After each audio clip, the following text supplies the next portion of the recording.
This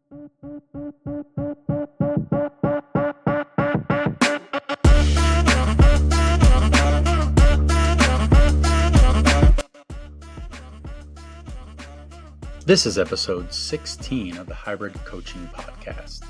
In this episode, we catch up with JK at an airport as he's flying back from Canberra to Brisbane, and we discuss how his race in Brisbane last weekend went, followed by a little bit of information on are you a racer or are you a time trialer? What it means to be intrinsically motivated versus externally motivated. Let's make hybrid fitness work for you.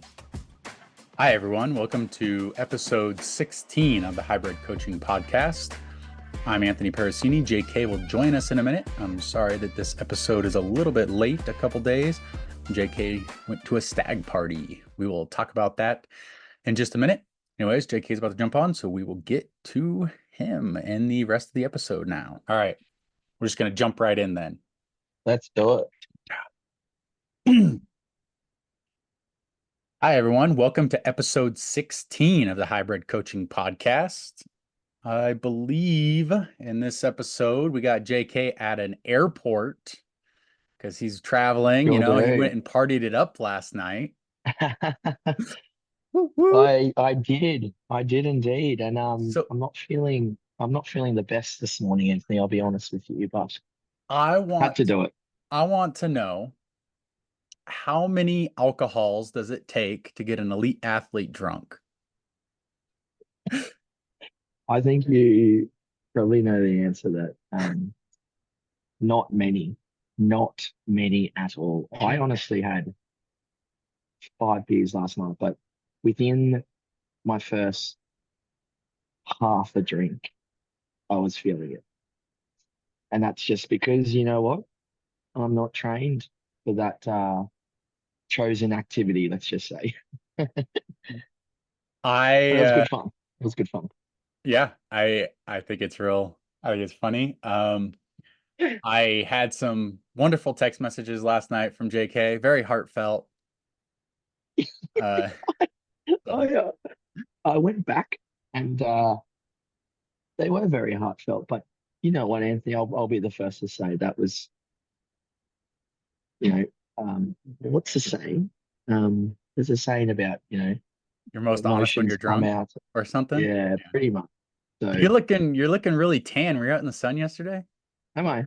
Yeah. I've been running, so all my long runs I've been outdoors now, Anthony, and it's 25 to 30 degrees now on the Sunshine Coast, degrees Celsius. So what would that be for you guys? You said 25 to 30.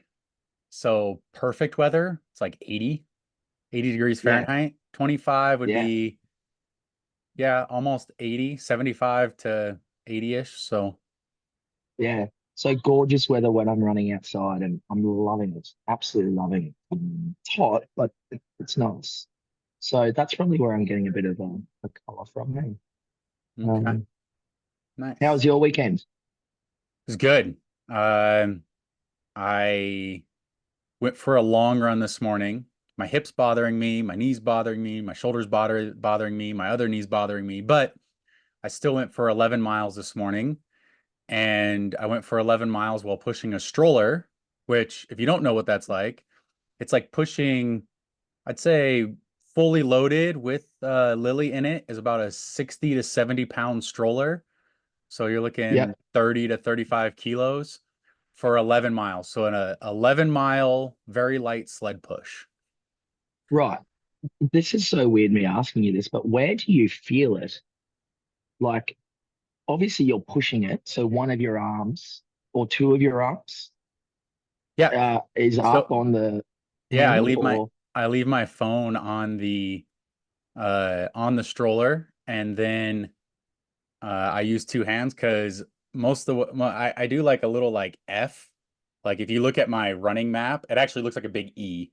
I run up, I run out, like this like jagged thing, and then I do like a down and back, and then further, and then down and back, and then sometimes I'll go even further and do it like a little loop extra. That's what I did today, actually. So it's like it's like an F with a little curly Q at the end, and but that's kind of what it looks like. And the whole way like out and everything is uphill. Mm. So it's pretty steep uphill, and then the way back is mostly downhill. So the first half is a lot harder than the second. Oh yeah, so I'm running like 10.5 minute miles while pushing the stroller uphill, Yeah, at the which start. is Yeah. like, what's that, like a 6.5K? Yeah.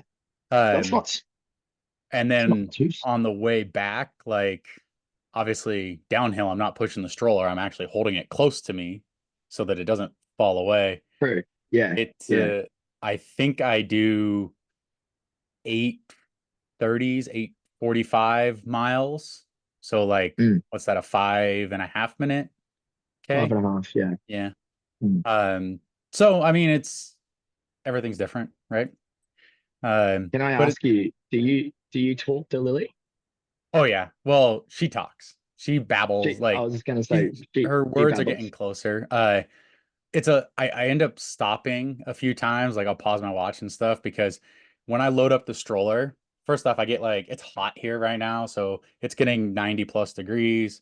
It's pretty dry, so I'll put a fan. I have a little like attachment fan that Lauren got, and I put a fan, it faces her so that she like Oh, gets cool. it. She likes to press buttons, so she'll press the buttons on the back of the fan to turn an LED light on it, on and off.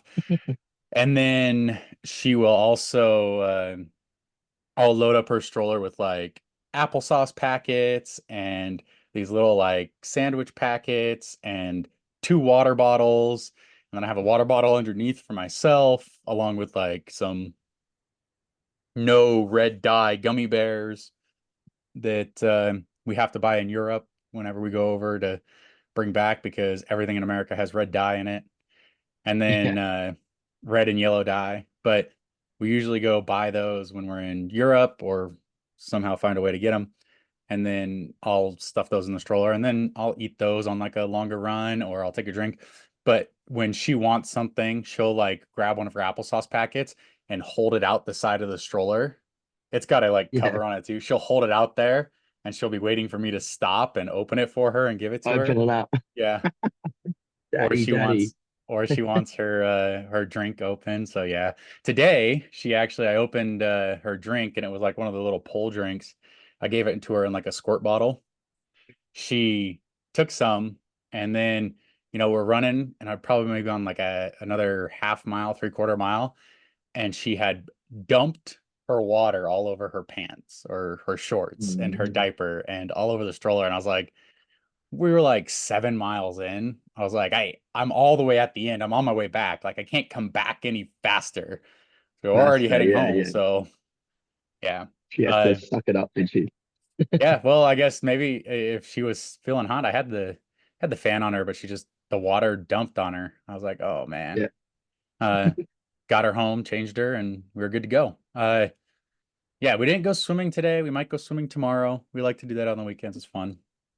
But Yeah. Yeah. um anyway, I wanted to get into you.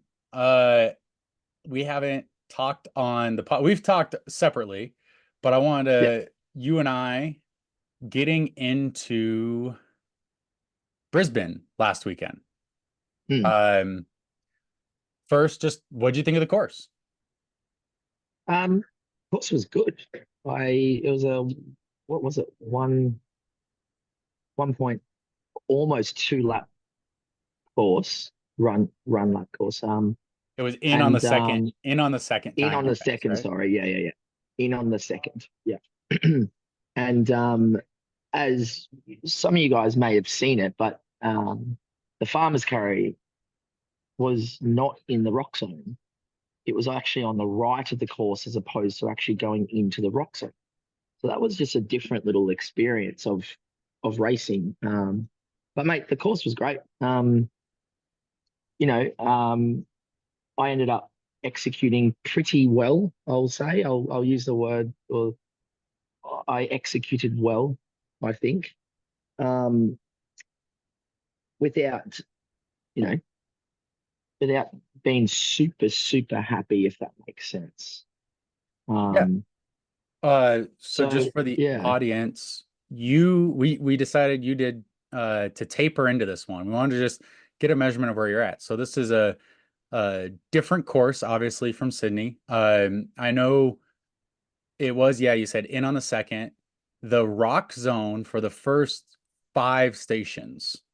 Looking at the map, I didn't like it.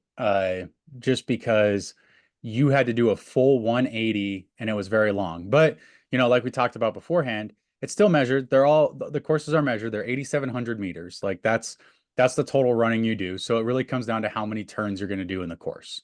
Right. So it's Mm. not like they're shorting the distance. So your running was great. I have it pulled up here in front of me.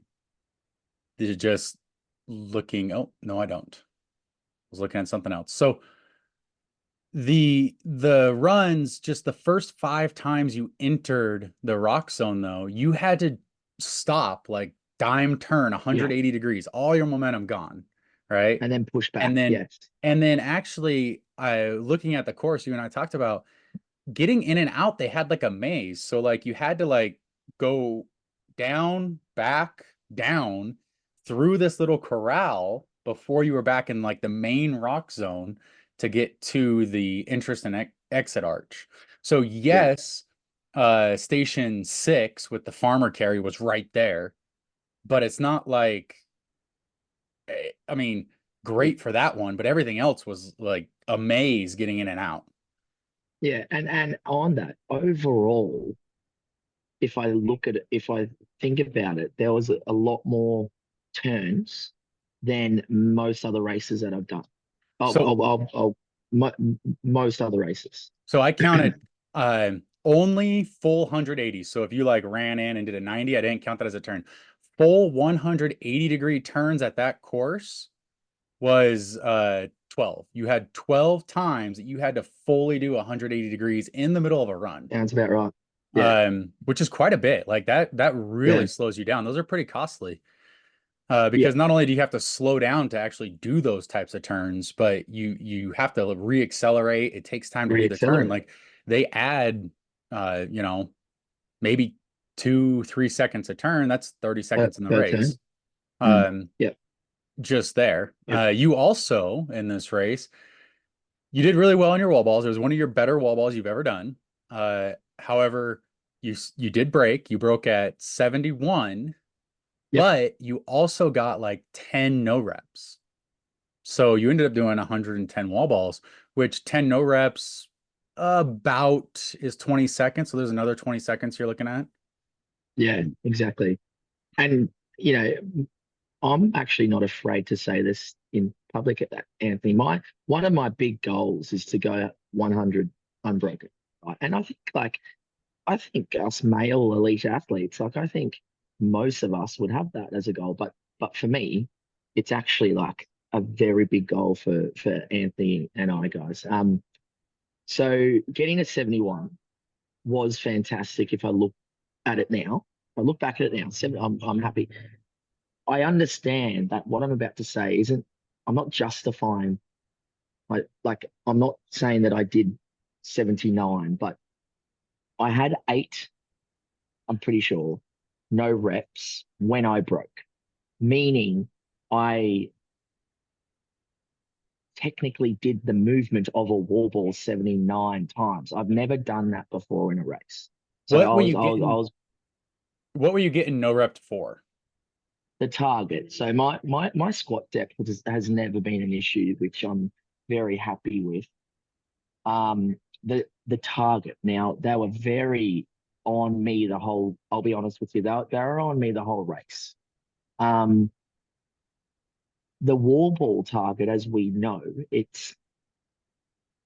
don't know how to describe it. It's a big target, but they were on me about not hitting the center. I had to hit the center, which I understand it's the rules. And there were a few times where in the moment, right, I threw the ball, squatted, threw the ball up. And before she even no repped me, I was like, that's a no rep. There were a few. I'm not saying that she was right or wrong or whatever, but there was definitely a couple that she did call that were no reps. But what I'm saying is right, I've never done 71 unbroke, 71 a set of 71.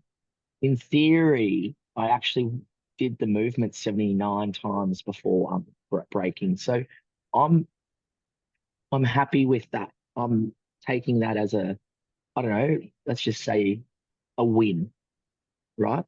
Yeah. Um, yeah, it was, mate, great. It was a great race, and at the end of the day, I felt really in control. I felt good. Apart from, if I say, some reason my lunges just weren't as powerful, weren't as strong. Something that we're obviously going to look at and um, get back to the drawing board. And but yeah, no, it was a fantastic race. Actually, yeah. And I know you and I already went over this by ourselves, so I just want to tell the audience a little bit.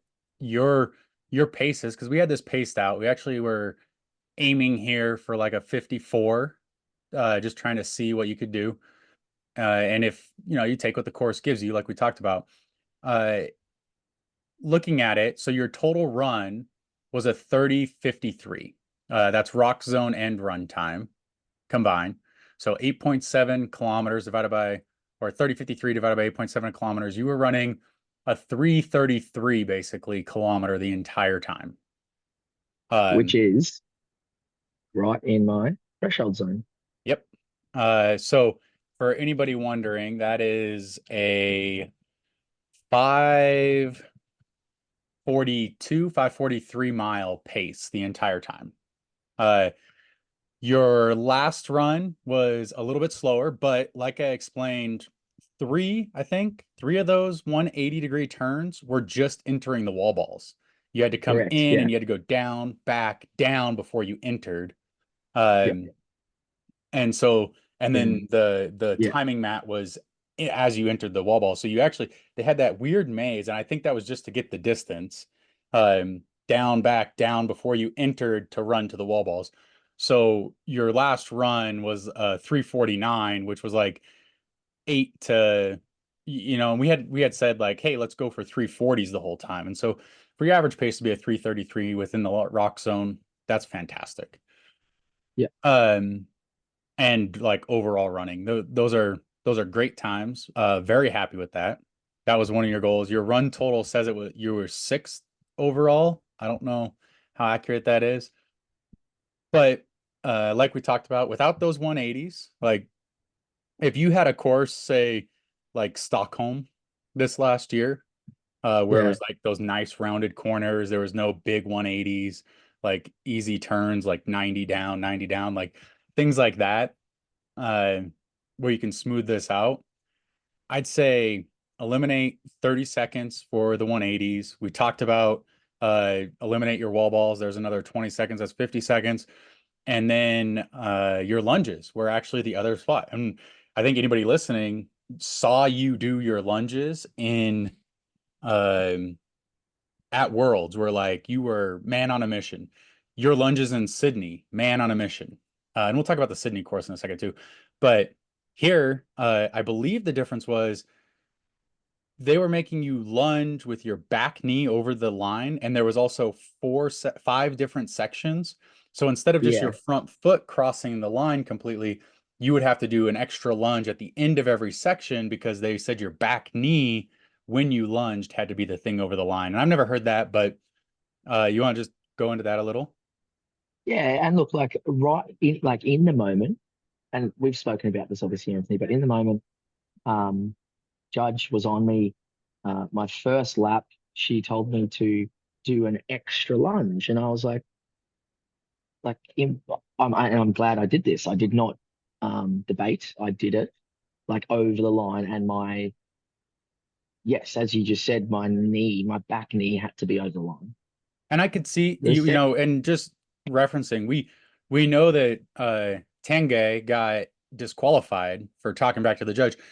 Athlete, heat of the moment, not understanding that rule. That makes sense to me. Like if I'm very I don't know, like I'm proud of you because you just do what the judge says. Okay, boom, like just did it and didn't Yeah, argue in the moment. But I can see like a lot of people's first instinct would not have been like, that's not what the rule is. Like, that's would have been the first instinct to come to mind. I don't know why, Anthony. Like I'm proud of myself for that because I could have easily just gone, no, like, or, gone back at her a little bit. But in the heat of the moment, I still remember going, James, there's no point. Like, there's no point. She's at the end of the day, she's right Yep. because she was judging me. So, Yep. like, if I blatantly said you are wrong, no, like I would have been disqualified. Yeah. I So, mean, well, yeah, just like that, yeah, presence of mind, that's fantastic. Like the judge, she said it, you did it, and that's all you can do is move on. yeah, I think that was exactly. fantastic. Really happy that you were able to just focus and do that exactly the way you were supposed to. Yeah. So obviously that I had to do an extra, let's just say lunge per lap, which was 5 laps, 5 extra lunges. I don't know how long that would have, taken. But on top of that, I think we spoke about this, Anthony, but the feeling of doing the lunges, as soon as I picked up that sandbag, for some reason, it felt heavier than, you know, normal. Let's just put it that way. It felt heavier. And then starting to do them, it wasn't like it felt like in Nice or even Sydney for some reason. So it's just something that, you we will be working on and just keep in the back of our heads. Yep. But yeah. All right. Well, actually, before we wrap up Brisbane, I have two other things I want to say. First off, um, the judging, the volunteers and everything in Brisbane, fantastic. I mean, I heard from you, like it was such a good atmosphere there. Yeah. They made it quite the event. Really good job to APAC HYROX and Yeah. their whole team there. And then I wanted to talk about really fast the women because if anybody wants a really long, a good in-depth recap, they should go listen to you and your sister on Hybrid Sports Media. That was a great. I gave that a listen. But I want to talk about your athlete, who is more recently your athlete, beat my athlete. So, uh, but they It's a both big ran game on, fantastic isn't it? races.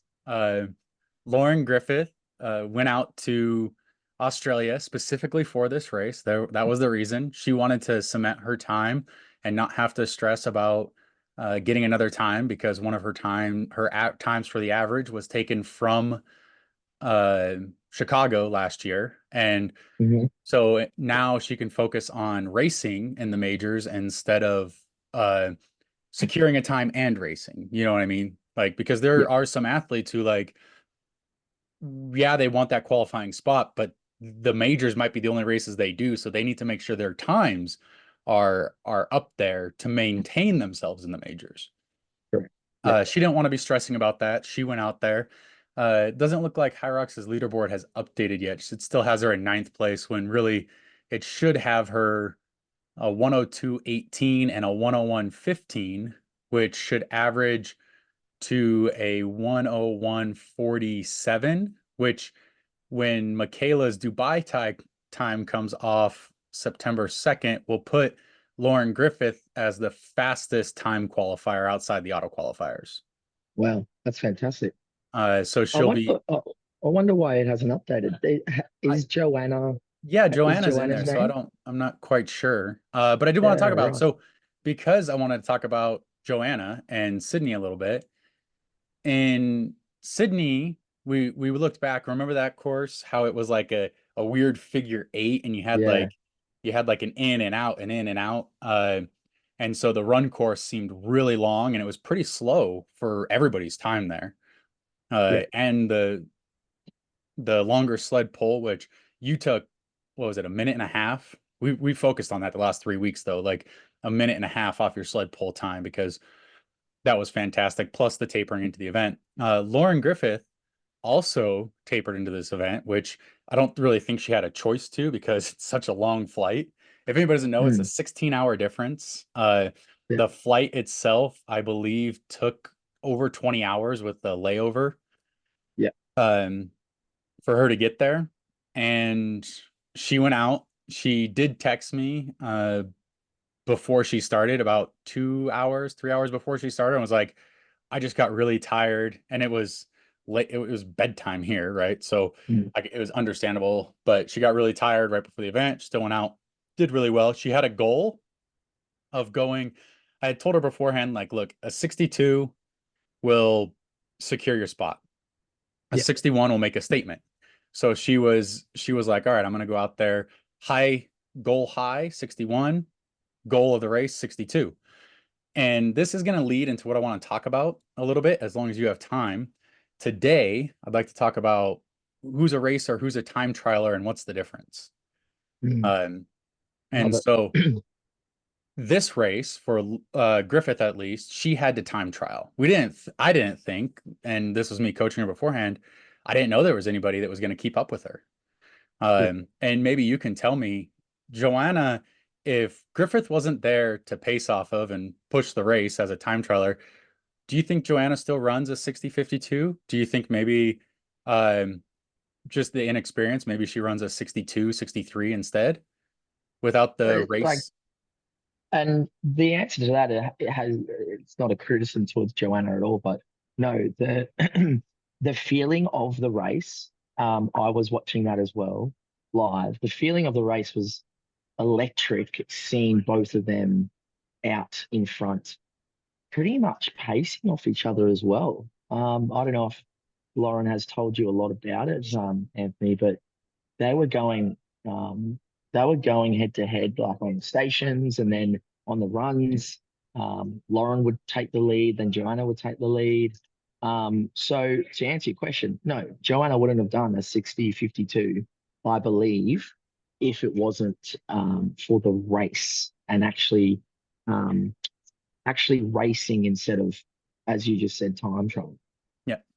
And I did talk to Griffith. She said she actually made a couple mistakes. But I mean, Joanna did amazing. So it's you never know how the race could have gone. Um, I do want to say Joanna really reminds me, like, her second race time of a 60-52. There's only one person that has ever come out with a better time, and that's Michaela. Michaela came Right. out in her first race and ran a 60-45. Joanna, and who's to say, like, Joanna won Sydney, which we just talked about was like a slow race course, right? Mm. So she won Sydney in a 65-07.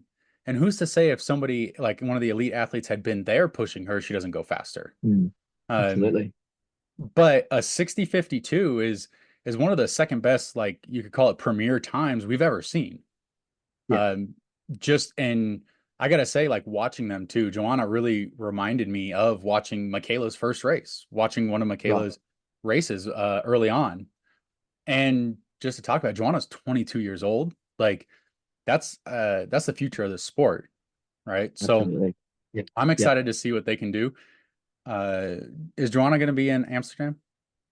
Yeah, she's actually confirmed overnight to me. So it's exciting for her. It's exciting for HYROX and the world of HYROX, right? To have a well, I'm a bit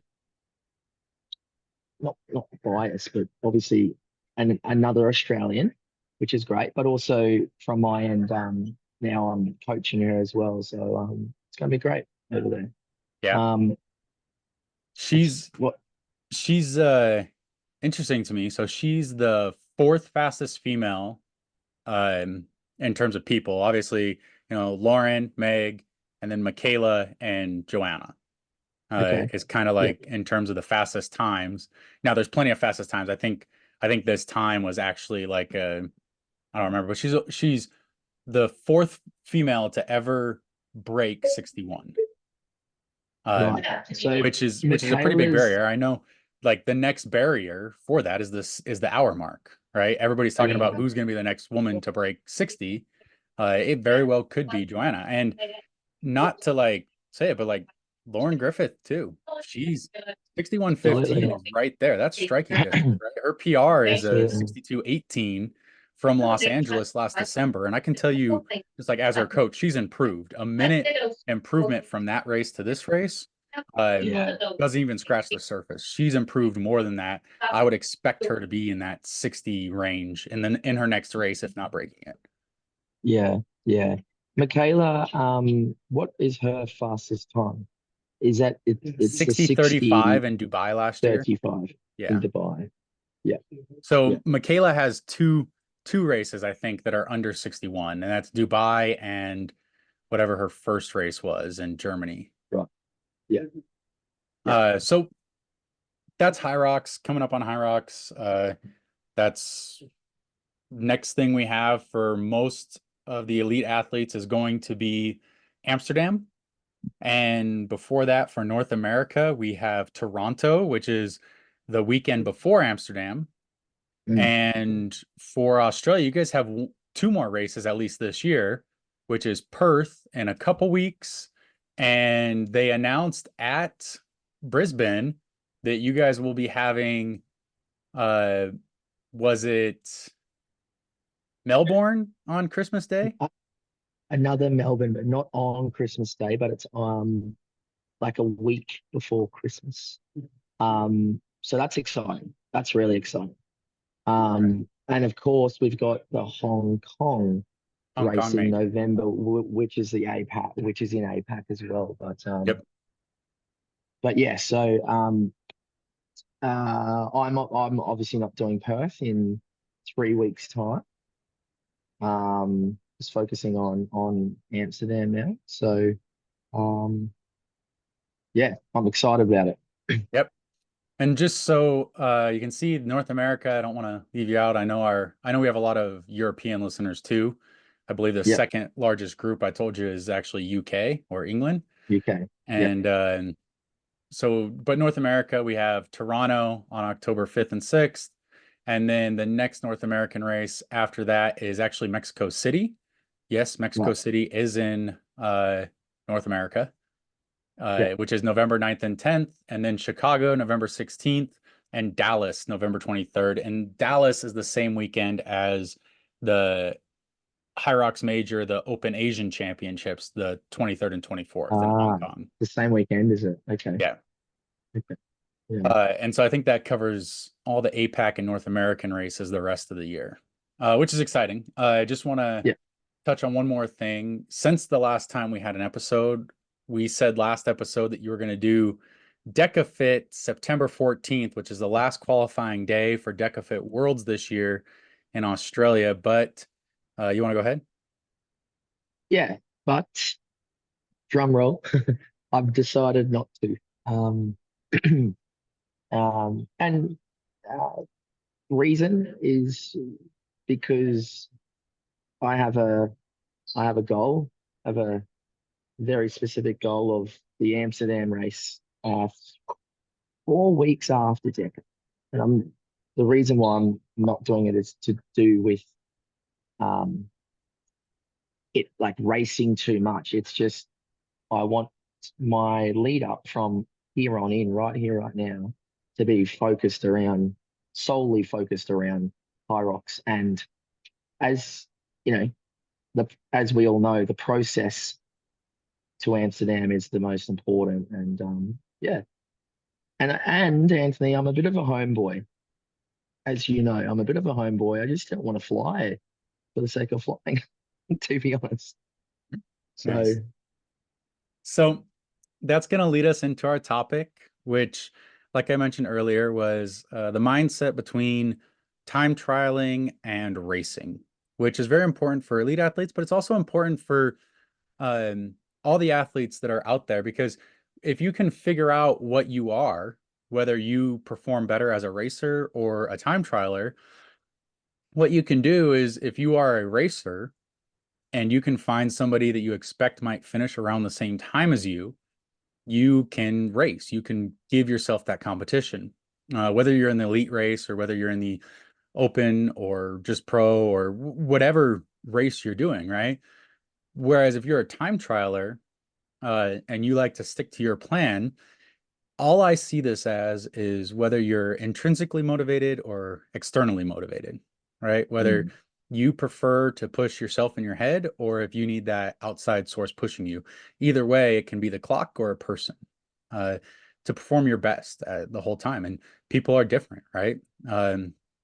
People process information differently. They process everything. Like the answer to every question is it depends because you don't know who you're talking Mm, to, right? So correct. if you just want to speak really quickly to the mindset between your races, because for example, as an elite athlete, you have to switch between. Like at the world championships, your time doesn't matter. It only matters where you place. So you have to be a racer. At um, Brisbane this last weekend, your time is what we were paying attention to. So you were a time trialer. Uh, Mm, in Cologne, you had to be a racer. You were racing, right? Because the only thing that mattered was the position you finished in. was the win. Yeah. Right. So if you just want to speak, like, what do you think you are, and what does the race feel like, depending on your motivation behind it? I think I'm proud, not proud, but I think I'm like um circumstantial. Like, and what that means, Anthony, is I can be a time trialer if I need to be. Um, and I can be a racer. Um, I think knowing who I am, I love to race. I love the competition versus other elite athletes going head to head. That that gets me up in the morning. That motivates me.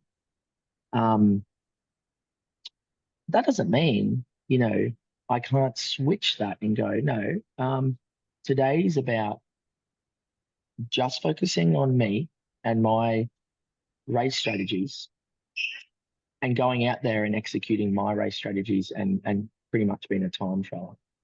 I think I get the best out of myself though when I am racing. You know, things such as the world champs last year. Obviously, that is a race.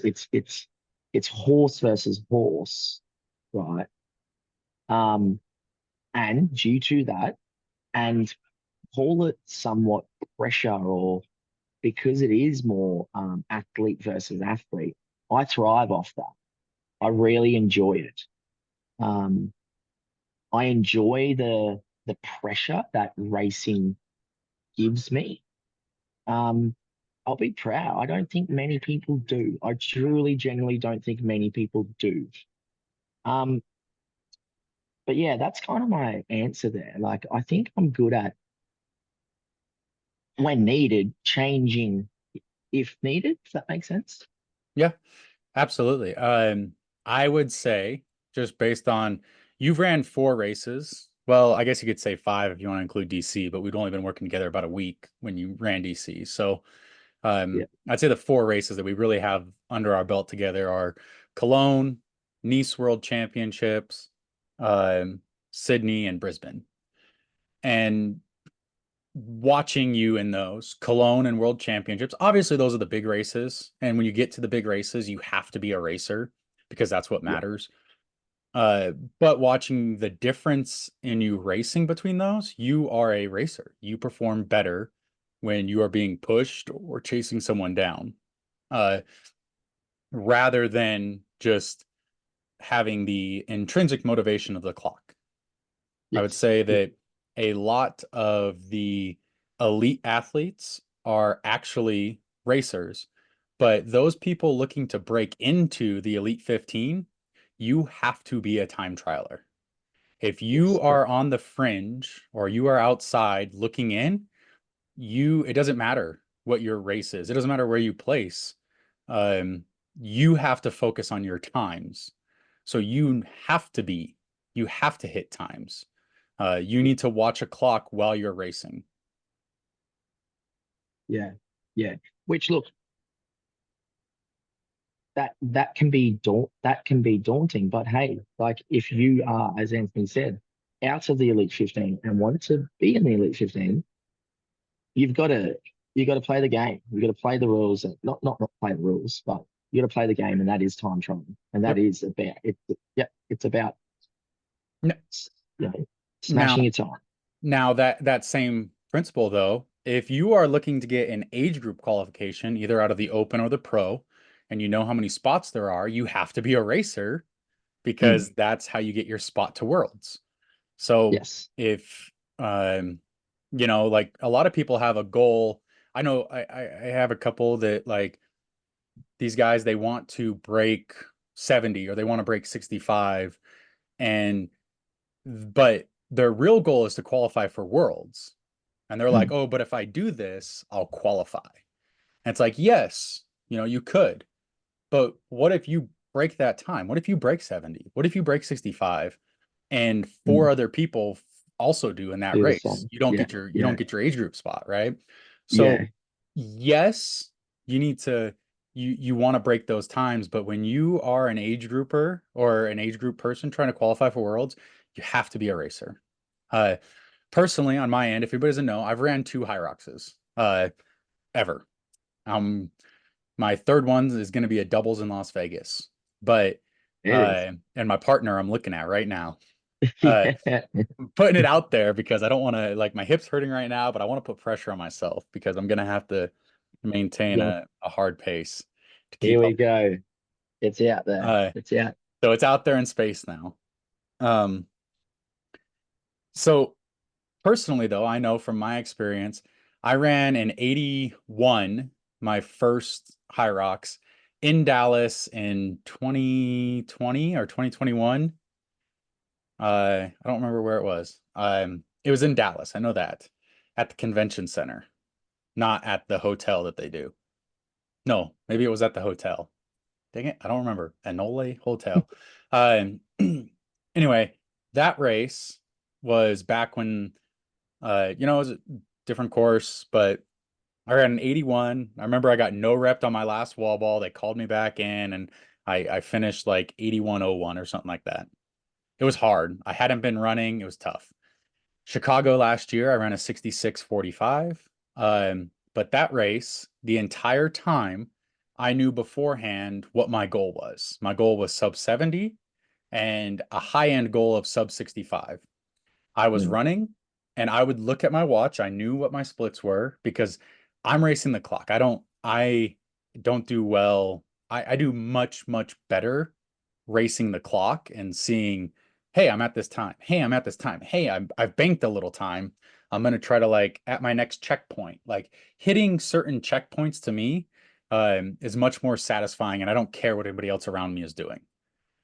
Um, I was on track for a sub 65 coming out of the farmer's carry. So a run, lunge, run, wall ball left, and I had massive cramps. Both my calves cramped up. I think my runs gained about 30 seconds, those last two runs, 30 to 45 seconds. Wish that had happened. Probably would have broke 65. Big lesson for me, but I I was on pace, and the only reason I was on pace was because I was watching my watch. I knew, yeah. hey, I want to be here. Hey, I'm at 47 minutes coming out of the farmer carry. Like, I know I can do this, right? So Mm, ended up taking 20 minutes the last two runs and stations. But that was because of cramps. I really think I could have hit it better, but that's me. I'm more intrinsically motivated versus externally motivated. Uh, yeah. Whereas I know a lot of people that just about everybody I coach is externally motivated. They do a lot better when the race around them is going well. Yeah. Yeah. And for yourself, it's actually asking you the question, right? Like, what do you think you are? And trying to work that out Yeah. for you, you know, Well, absolutely. because there's no better. It's not there's no there's no right or wrong either. Yeah. You know what I mean? Like, Absolutely. There is no right or wrong here because it's you want to play to your strengths. If you're a yeah, time trialer, forget everybody else. Just look at your watch. If you're a yeah, racer, like, you can feed off other people. Even if that feeding off of them is like you've lapped them and there's somebody running ahead of you, even though you're a lap ahead, you're like, I want to keep going. Like, the racer will pass somebody that they've already lapped. yeah, Um, exactly. and because they get that boost during the runs. And I really think people should look internally and say, what am I? And then play to your Yeah, strength. absolutely. Yeah, yeah. Um, yep. I know you got a plane. Are you getting on the plane now? I do, mate. I unfortunately have to actually, we're boarding right now. I'm All so right. sorry. All right. You can say goodbye. I'll wrap it up and Yeah, thanks for listening once again. Episode 16, by the way. That's crazy. That's gone very quickly. yeah, that's Oh great. well. But guys, thank you so much for listening again. And if you ever want to talk all things training, send me a message on Instagram, JK Hybrid Coaching. Yep. And thanks everybody. I actually wanted to apologize for an earlier episode I was listening to where we had been mentioning bench press and I got aggressive and um not necessarily aggressive, but like arrogant about it. And I was like, if you're not doing bench press this way, you're doing it wrong. I am sorry. That's not how I meant for it to come off. Um, I was listening back and I was like, man, that doesn't sound like me. I hope nobody took that to heart. If you do want to learn how to bench press, I'd love to teach you. I know JK would love to teach you. So if you guys do want to bench press, I love teaching people new things. I know JK does. We wouldn't be doing this coaching and teaching if we didn't love it. So thank you everyone Yeah, for yeah. joining, and I will see you next time. Please, like JK said, JK Thank hybrid coaching, and I'm at the hybrid engine. Thank you for listening today, everybody. If you would like to be coached by James Kelly, visit him on Instagram at jk.hybridcoaching or look him up on the Fitter app.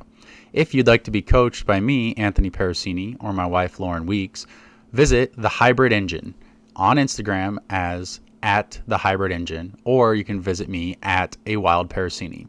You can also visit our website, thehybridengine.com.